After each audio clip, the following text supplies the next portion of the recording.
मुझे सुरेश चंद्र दास एडवोकेट जगतसिंहपुर। आज जो सड़क सुरक्षा सचेतनता कार्यक्रम गोटे निरा ढंग से नुआ वर्ष कौन कह कौन उद्देश्य रही बार्ता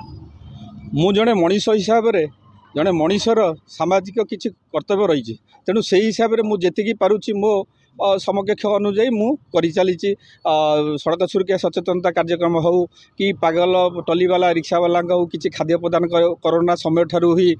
सेमती करी चली जहाँ समाज पाई कौटा भल हम कौटा मंद हम से आज जो कार्यक्रम कर नुआ वर्ष गोटे नुआ चिंतन ताकू नहीं आप जो कर मिठा और फूल बांटुंट लोक मान दौरान केमती कर कार्यक्रम केते सहयोग मिलूँ मु भाविली नुआ वर्ष रे समाज पाई गोटे वार्ता देवी तेणु क्या माध्यम वार्ता देवी गोटे भल कथा करी या ही मोर उद्देश्य रखिकी मुझे कार्य कर चली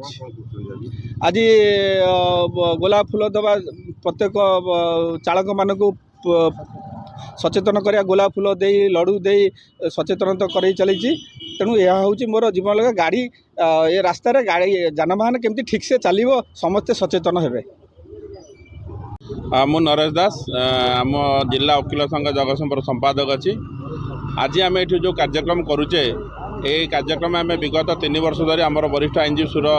भाई जे सुरेश चंद्र दास तत्वावधान करसु नुआ वर्ष विभिन्न लोक विभिन्न प्रकार कार्यक्रम कर नाच गीत भोजी भात मशगुल रोचे किंतु यही भली दिन में आम गोटे समाज गोटे वार्ता दौर जे आपण मैंने सड़क केमी सुरक्षित रे आपण निज सुरक्षित रे समाज को सुरक्षित रखिए से बाबद आम गोटे वार्ता देवाई ये गोटे अभिनव कार्यक्रम विगत 3 वर्ष धरी आरंभ कर।